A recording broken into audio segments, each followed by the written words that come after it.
त्या धर्मांमध्ये आम्हाला माणूस म्हणून कोणत्याही प्रकारची गणनाच नव्हती. गणना म्हणजे मोजणे, म्हणजे माणूस म्हणून माणसाची गणना न होणारा असा तो धर्म. त्या धर्मांमध्ये कर्मकांड भरलेली होती आणि जे काही घडतं ते तुमच्या पापाचंच कर्म आहे. तुम्ही जे काही केलं त्याचं तेच भोगत आहात. जे काही मिळालं ते सहज सहन करा, चांगले कामं करा जे दिलं ते, आणि पुढच्या जन्मात चांगला जन्म मिळेल. असे आपण कितीतरी वर्ष वाट पाहत राहिलो, पण कोणताही पुढचा जन्म झाला नाही. ते पुढच्या जन्मात बदल मिळाला नाही. कोणत्याही धर्माकडे पाहू, जिथे धर्म आणि धम्म आहे, म्हणून धर्म आणि धम्माची आपल्याला डेफिनेशन करणं गरजेचं आहे. बाबासाहेब बुद्धांनी त्यांचा धम्म यामध्ये त्याच्या व्याख्या स्पष्टपणे चांगल्या प्रकारे केल्या, आपल्याला समजावं त्या भाषेमध्ये. प्रत्येक माणसाला सुख हवं आहे. हे सुखासाठीच माणूस एवढी मोठी धडपड करतोय. मला कसा सुख मिळेल, कसा सुख मिळेल. त्या सुखाच्या शोधामध्ये जे जे सांगितलं ते सर्वच करतोय, परंतु जिवंतपणी असताना त्याला ते काही सुख मिळालं नाही. एकही धर्माने दिलं नाही. ख्रिश्चन असेल, मुसलमान असेल, हिंदू असेल, साऱ्यामध्ये की तुम्ही त्याच्यावर विश्वास ठेवा, तो काही म्हणेल तोच करेल. परंतु त्या विपरीत बुद्धांनी सांगितलं, तुम्हाला जे काही मिळवायचं ते याच जन्मात मिळवायचं आहे. याच जन्मात मिळेल, पुढचा जन्म गिल्मात काही मिळणार नाही. म्हणून तुम्हाला तेवढ्या जन्म झालेल्यामध्ये त्या वेळेमध्ये तुम्हाला तुमचा बदल घडवायचा आहे. कारण जन्मानेच आपल्याला जात आणि धर्म चिकटलेला असतो, ते काही करायला लागत नाही. आता आपण घोरपडे सरांना विचारलं असतं की तुम्ही कोणत्या धर्माचे, तर ते म्हणाले असे मी हिंदू धर्माचा. हिंदू धर्म कसा काय मिळाला ते माहितच नाही. माझ्या आजोबाला विचारलं, त्याच्या आजोबाला, त्याच्या आजोबाला, त्याच्या आजोबाला, कोणत्याच आजोबाला माहित नाही हे धर्म कसा मिळाला. म्हणजे धर्म मिळाल्याचं त्या पिढ्याने पिढ्या कुठेच माहित नाही.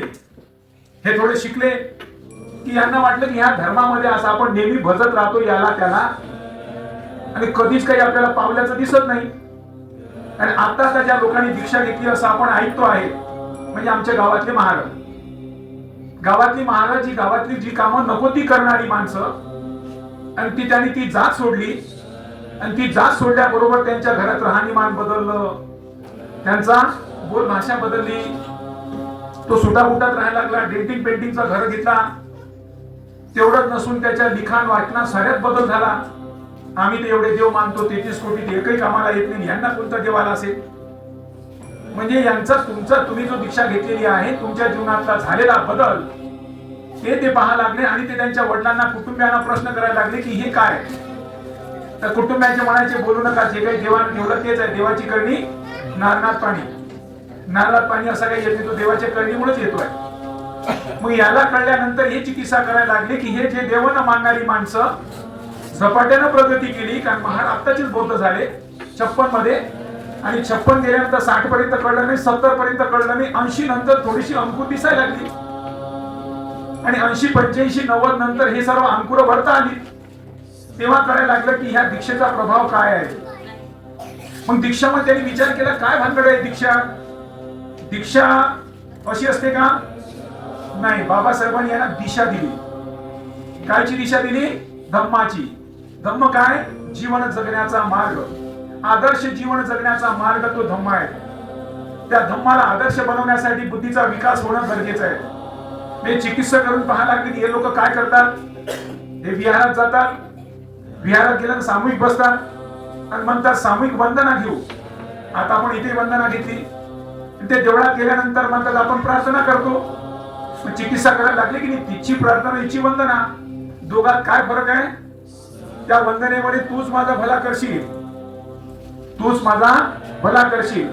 त्यासाठी उपास करतो, तापास करतो, व्रत्य वैकल्प करतो, वाटलं तर बकरे कोंबडे बी कापतो, तुझ्या वारीला बी येतो. फक्त तू सांगत जाय कधी कधी येऊ. मग तुला म्हटलं सोमवार, तर सोमवारचा कडक उपास. काही लोक आताही काय बाबा काय झालं, शनिवार आहे ना म्हणते, सकाळपासून बाईला विचारा, मंगळवार आहे ना म्हणते ते देवीचं. मग सारखं देवीचा उपवास, देवाचा उपवास तेवढ्या संपते का? पुन्हा आणखी बाबा येते, का ठोकते, मृदंग ठोकते, या बाजारात या, त्या इथे या तिथे या, म्हणजे दिवस रात्र त्याने तिथून मुक्तीच नाही आहे. परंतु कोणताही भल्ला त्यांच्या दृष्टीत पडला नाही. त्याने थोडी दृष्टी इकडे वळवली, हे तर लोक काही भजती नाही, पूजती नाही, देवळात जात नाही. आणि हे विहारात जातात आणि काय करतात? वंदना करतात. आणि वंदनेत काय करतात? त्या गुणाचं वर्णन करतात. असा गुणवान मी होईल, असा गुणवान झाल्याच्या दिशेने जाईल. बुद्धम शरणं गच्छामि. बुद्धम म्हणजे काय? त्या बुद्धीचा विकास करायची बुद्धी मानवाच्या कल्याणासाठी, कामासाठी येईल. खरोखर बुद्धी मानवाच्या कल्याणासाठी, कामासाठी येते का?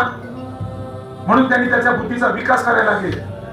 कमीत कमी शिकल्यानं मला तर चांगलं जीवन जगता येतं, शिकल्यामुळे मला चांगली नोकरी तर मिळतं, म्हणजे शिकल्यामुळे त्याला चांगली नोकरी मिळाली. आणि शिकलेला माणूस कसा सुटाफुटात राहतो हे त्याला कळायला लागलं. मग घरातलं पोरगं जर सुटाफुटात राहिलं तर आई वडिलांना वाटते मा पोट्टा शिकल्यामुळे बदलला. म्हणजे गावातील लोकांमध्ये कळायला लागले की शिक्षणामुळे याच्या जीवनामध्ये बदल होतो. आणि ज्योतिबानी तेव्हा सांगितलं होतं, विते विना मती गेली, मिती विना नीती गेली, नीती विना गती गेली, गती विना वित्त गेलं. एवढं अनर्थ सर्व एका अवितेने केलं. न शिकलेल्या मानणाऱ्या माणसाने कोणीच विचारत नाही. चौकडे शोषणच शोषण होत राहतो. हे शोषणातून मुक्त करायचं असेल तर आम्हाला शिक्षा घेतली पाहिजे. म्हणून तुम्ही आम्ही सर्व शिक्षेच्या दिशेला जायला लागलो आणि वंदनेमध्ये काम करतो. बुद्धम शरणं गच्छामि. कोणी पाहून दे बापा, करून दे बापा, देऊन दे बापा, काही ठेवू दे बापा असं म्हणतो का? म्हणतच नाही. नेहमी गेलं की बुद्धम शरणं गच्छामि. अशी बुद्धी दे, अशा बुद्धी असलेल्या माणसाचं अनुसरण करू दे, त्या दिशेला मला जाऊ दे. हाच ओबीसीच्या लक्षात येतो की हीच माणसं आज प्रत्येकाच्या, आम्ही दर रविवारी धम्म आपल्या दारी हा कार्यक्रम घेतो. धम्म आपल्या दारी कार्यक्रम घेत असताना त्या कार्यक्रमात प्रत्येकाचा परिचय असतो. मुळात हेतू असा असतो की आम्ही ज्या एरियात राहतो त्यांचा आणि आमचा परिचय व्हावा. कारण झूठा पैसा रूठा भाई समय समय पर काम आहे. आपली माणसं आपल्या जवळ एवढी चांगली असतात पण ते आपल्याला माहितच नाही. काही डॉक्टर आहे, इंजिनियर आहे, वकील आहेत, दुसरे चांगले कारागीर आहेत, चांगले उद्योगपती आहेत, चांगले व्यावसायिक आहेत, चांगले कारागीर आहेत. हे सर्व माणसं आपल्या आजूबाजूला असल्यामुळे आपण त्यांच्या घरी गेलो पाहिजे, त्यांना आपल्या घरी बोलवलं पाहिजे आणि मुळात त्यांचा आमचा परिचय झाला पाहिजे. त्या परिचय देतात, त्या परिचयामध्ये काय असतात, काय करतात म्हणता, माझा मुलगा डॉक्टर आहे, माझी मुलगी इंजिनियर आहे, माझा मुलगा इथं ऑफिसर आहे. प्रत्येक घरातील माणसं, प्रत्येक व्यक्ती परिचय करून देताना डॉक्टर आहे, इंजिनियर आहे, वकील आहे, डॉक्टर आहे, इंजिनियर, वकील आहे. सांगणारी बाई म्हणते मी सुद्धा शिकत आहे, सांगणारा माणूस आहे मी सुद्धा शिकत आहे. ते परिचय ऐकल्यानंतर लोकांच्या अरे बापा, प्रत्येकाच्या घरातील आज ज्या माणसाच्या ज्या ताटकळत होती की डॉक्टर कसा असतो बाबा, कोणाचा डॉक्टर त्याचीच मोनोपल्ली, वकील त्याचीच मोनोपल्ली, पैशाचा गजगजाट त्याच्याचकडे होतं, 5 पैसे खिशात नसायचे, आज कर्नाटक खिशा भरायला लागली. शिकलेली माणसं घरात निर्माण झाली, शिकलेली माणसामुळे आम्हाला जिथे तिथं जाता आलं, शिकलेली माणसामुळे घरात पैसा आला, शिकलेली माणसं माणुसकीसारखी वागायला लागली. जे शिक्षणाने तुमच्या जीवनामध्ये आतोनात बदल झाला आणि तो बदल त्यांना दिसला म्हणून सर्वांचं आकर्षण तेच होत आहे. शिकलेला माणूस आपला अधिकार हक्क यावर तो मागणी करतोय. अशाच मागणीतून, अशाच विचारातून, अशाच कृतीतून हे माणसं या मार्गावर येत आहे. या मार्गावर येणारी माणसाचा आपण या ठिकाणी पुष्पगुच्छ देऊन सन्मान करावं. कारण त्यांना आता आपण धम्मपीठावर बसवलेलंच आहे. श्रद्धा सुमन फुलांनी त्यांचा आपण सन्मान केलाच आहे. तरी परंतु आपल्या रीतीप्रमाणे पुनश्च त्यांच्या गळ्यात पंचशीलचा दुपट्टा देऊ आणि त्यांचा सामूहिकरित्या आपण धम्मदीक्षेचा कार्यक्रम घेण्यापूर्वी का धम्मदीक्षा घेतात हे सुद्धा समजून घेऊ. आम्ही दीक्षा देताना सर्वांना सूचना करतोय, दीक्षा कुणालाही आग्रह खातर नाही, जबरदस्तीनं नाही, आम्ही केलं म्हणून तुम्ही करा असं नाही. हेही पश्चिको बुद्धांनी म्हटलं की या बघा बसा मगच इकडं करा. याचं तुम्ही चिंतन करा, मनन करा, तुम्हाला वाटलं पटलं तर सांगा. यावर बुद्धांचा एक कालामसूत आहे. कालामसूत सर्वांना माहीतच असेल.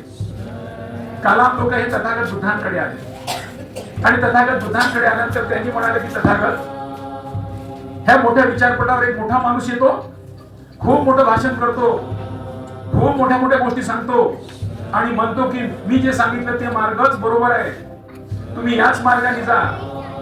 त्यानंतर दुसरा एक जाडा मोठा येतो, मोठं पुस्तक उघडते, त्या पुस्तकातून वाचून सांगतो ह्या पुस्तकात असं असं सांगितलेलं आहे, त्या मार्गाने गेलं की तुमचा भलाच आहे. त्यानंतर दुसरी बाई येते जाडी मोठी, ती सांगते. हे सर्व भाषण करतात, प्रवचन करतात आणि आम्हाला म्हणतात की आम्ही सांगितलेली दिशा त्या दिशेनं तुम्ही जा, तुमचं कल्याण होईल. आणि तुम्ही म्हणता, तुम्ही पण सांगता की या दिशेनं तुमचं कल्याण होईल. आता आम्ही जावं कोणाकडे? तथागताला कालाम सुत्तांमध्ये त्यांनी प्रश्न विचारला की आम्ही जावं कोणाकडे? तेव्हा तथागत म्हणतात, माझंही ऐकू नका, त्या बाईचंही ऐकू नका, त्या माणसाचंही ऐकू नका. तुमची विवेक बुद्धी, तर्कसंगत बुद्धी जर त्याला ग्वाही देत असेल, तुम्हाला म्हणणारा माणूस योग्य वाटत असेल, तरच त्याच्यावर विश्वास ठेवा. तुमच्या कसोटीवर उतरते का? तुमच्या कसोटीवर उतरत असेल, तुमच्या विवेक बुद्धीला ते पटत असेल, तुमचे विवेक बुद्धी त्याला ग्वाही देत असेल की हा म्हणतो ते बाबा काही बरोबर आहे, तरच त्या गोष्टीवर विश्वास ठेवा. माझ्याही गोष्टीवर विश्वास ठेवू नका, माझ्याही ग्रंथावर विश्वास ठेवू नका. मोठी मोठी ग्रंथ आहेत म्हणून विश्वास ठेवू नका, रूढी परंपरेने चालाय म्हणून ठेवू नका. केवढी मोठी मुभा दिली आहे, कोणालाच कोणती जबरदस्ती नाही. तुमच्या विवेक बुद्धीला तुम्हाला पटेल तर त्या मार्गावर जा. तुम्हाला मी दिशा दिली आहे. काय दिशा दिली आहे? पानातिपाता वेरमणी, हिंसा करू नका, करू नका. कर सांगता आहे जेलात 302 तर आहेच, आणि जेलात गेल्यानंतर तुम्हाला काही लाडागोडी प्रेम काही होणारच नाहीये. त्याचे परिणाम तुमच्यावर होतील, तुमच्या कुटुंबावर होतील. आणि तुम्ही जर ते न केल्यामुळे तुम्ही शीलवान व्हाल, आणि शीलवान माणूस असल्यामुळे तुमच्या आईला तुम्ही चांगला मुलगा मिळाला, तुमच्या मुलाला तुम्ही चांगले बाप झालात, तुमच्या आईसाठी भावासाठी भाऊ चांगला झालात, आणि भाऊ बहीण घरातले सर्वांसाठी जर तुम्ही आदर्शात, समाजातला जो कोणी माणूस जोनच्या पदावर असाल ते तुम्ही आदर्शच राहाल. सर्व समाज तुम्हाला मानेल. म्हणजे चांगला माणूस निर्माण करण्याची, निर्मिती करण्याची ही फॅक्टरी आहे. या फॅक्टरीतून जो निघेल तो आदर्शच माणूस निघेल. इथं काही सांगितलं जात नाही. तुमचा शील कसा राहावं, ते शिलाचं शिलो संपन्न होणारं सुपटीपन्न होतो पको, तुमच्या शिलाला सुदृढ बनवण्याची दिशा देण्याचं मान हे बुद्ध धम्मांमध्ये आणि बुद्धा विवेक बुद्धीवर उतरवणारा असा हा धम्म आपल्याला ज्यांना मिळालेला आहे ते खरोखर जगातली भाग्यवान आहेत.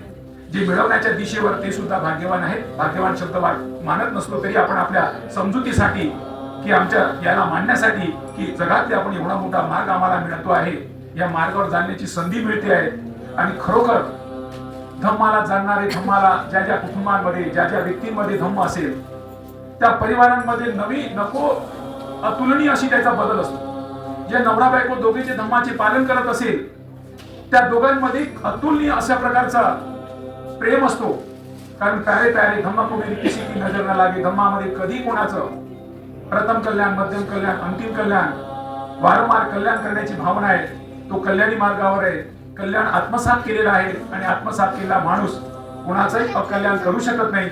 आणि कल्याणी मार्ग आम्हा तुम्हाला भेटलेला आहे. म्हणून आमच्या दिशेवर, आमच्या मार्गावर येण्यासाठी या विचारपीठावर ही महामानव म्हणजे मोठी माणसं बसलेली आहेत. माणसाचे 3 प्रकार आहेत. एक माणूस, मानव आणि एक महामानव. माणूस माहित आहे, माणूस म्हणजे फक्त त्याला गाडी, माडी, साडी, त्याच्या पलीकडे काहीच माहित नसतं.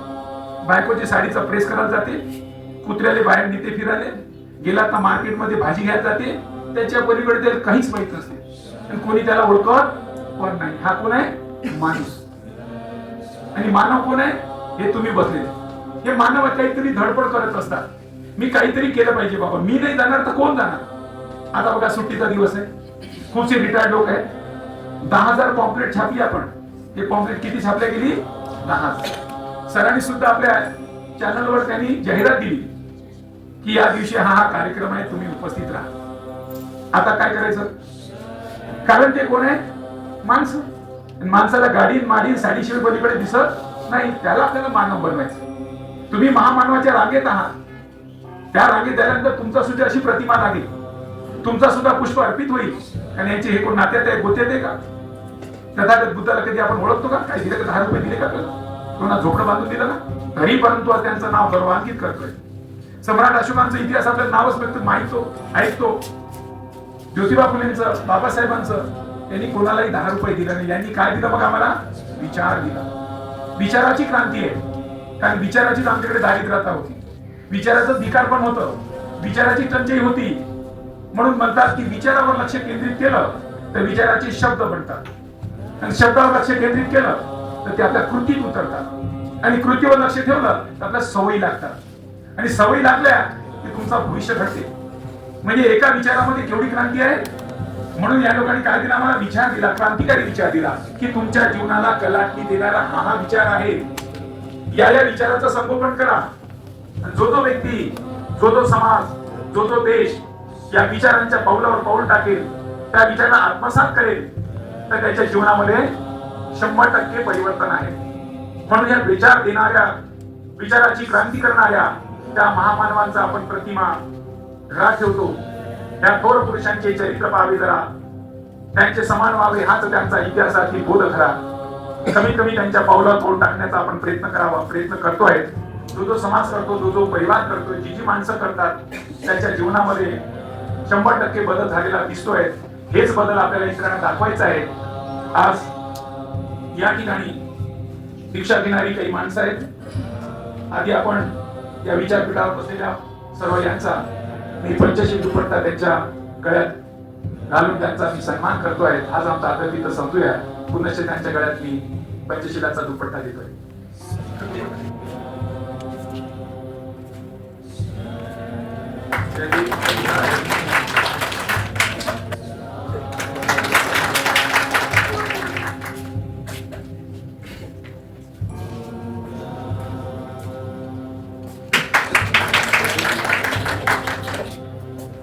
या ठिकाणी दीक्षा घेणारे आपले आदरणीय विठ्ठलराव घोरपडे आहेत. विठ्ठलराव घोरपडे हे यवतमाळ जिल्ह्यातील आहेत. यवतमाळ जिल्ह्यातील मोदा या गावात राहतात आणि तेथून मला फोन आला, सर मला तळमळ आहे, मी मार्ग शोधतोय. आपण ओबीसी धम्मदीक्षेचा कार्यक्रम काय करतोय? काही लोकांना आपल्या विहाराची अलर्जी आहे, काही आपल्या लोकांची अलर्जी आहे. आम्ही दीक्षा घ्यायची पण कुठं घ्यावं? मग अशा कोणत्याही लोकांनी समस्या निर्माण करू नये. बाबा एक खुला मार्ग आहे. म्हणून आपण यामध्ये सर्वांना दीक्षा देण्यासाठी हा सार्वजनिक धम्मदीक्षा समारोह आपण असं रजिस्टर केलेला आहे. रजिस्टर आहेत आपली जी काही ह्या आमच्या कार्यकारिणीमध्ये आहेत. आज महिलांचा कार्यक्रम होता, महिला मुक्ती दिन.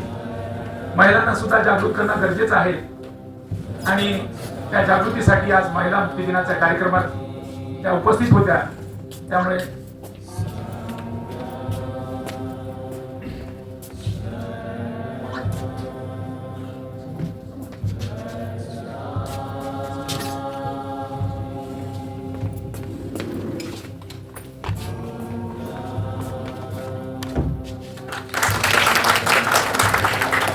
नमस्कार दोस्तों, हमारे न्यूज़ चैनल न्यूज़ इंडिया को लाइक कीजिए, शेयर कीजिए एंड सब्सक्राइब कीजिए.